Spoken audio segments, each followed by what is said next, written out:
കാസർഗോഡ് ജില്ലയിലെ മധൂർ ഗണപതി ക്ഷേത്രത്തിലെ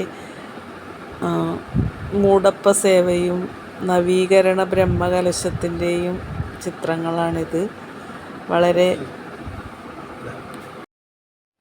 കാസർഗോഡ് ജില്ലയിലാണ് സ്ഥിതി ചെയ്യുന്നത്. കാസർഗോഡ് ബസ് സ്റ്റാൻഡിൽ നിന്നും ഏകദേശം ഒരു 15 രൂപ ദൂരത്തിലാണ് മധൂർ ഗണപതി ക്ഷേത്രം സ്ഥിതി ചെയ്യുന്നത്. അവിടെ ശിവപ്രതിഷ്ഠയുണ്ട്. അതോടൊപ്പം ഗണപതി ഭഗവാൻ, കാശി വിശ്വനാഥൻ, സുബ്രഹ്മണ്യൻ,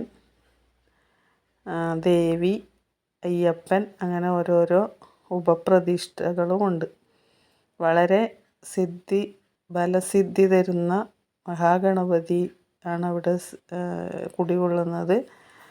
നമുക്കുണ്ടാവുന്ന എല്ലാ തടസ്സങ്ങളും, ജോലി സംബന്ധമായി ജീവിതത്തിൽ വരുന്ന എല്ലാ തടസ്സങ്ങൾക്കും ഭയങ്കരമായ തടസ്സങ്ങൾ നീക്കി ഫലം തരുന്ന മഹാഗണപതി ഭഗവാനാണ് അവിടെ കുടികൊള്ളുന്നത്. വളരെ വർഷങ്ങൾക്ക് ശേഷമാണ് ബ്രഹ്മകലശം ഇവിടെ നടക്കുന്നത്. നല്ല ഭക്ഷണവും അതേപോലെ പൂജാതി കർമ്മങ്ങളൊക്കെ അവിടെ നടക്കുന്നുണ്ട്. അത് നല്ല ഭക്തജന തിരക്കാണ് ഇപ്പോൾ നടക്കുന്നത്. ഏകദേശം ഏപ്രിൽ 7 കൂടിയാണ് ഈ പുനഃപ്രതിഷ്ഠ ബ്രഹ്മകലശം മൂടപ്പ സേവ തീരുന്നത്.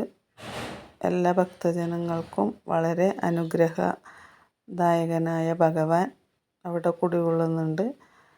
എല്ലാ തടസ്സങ്ങളും നീങ്ങാൻ അവിടെ വളരെയധികം അനുഗ്രഹം പ്രദാനം ചെയ്യുന്ന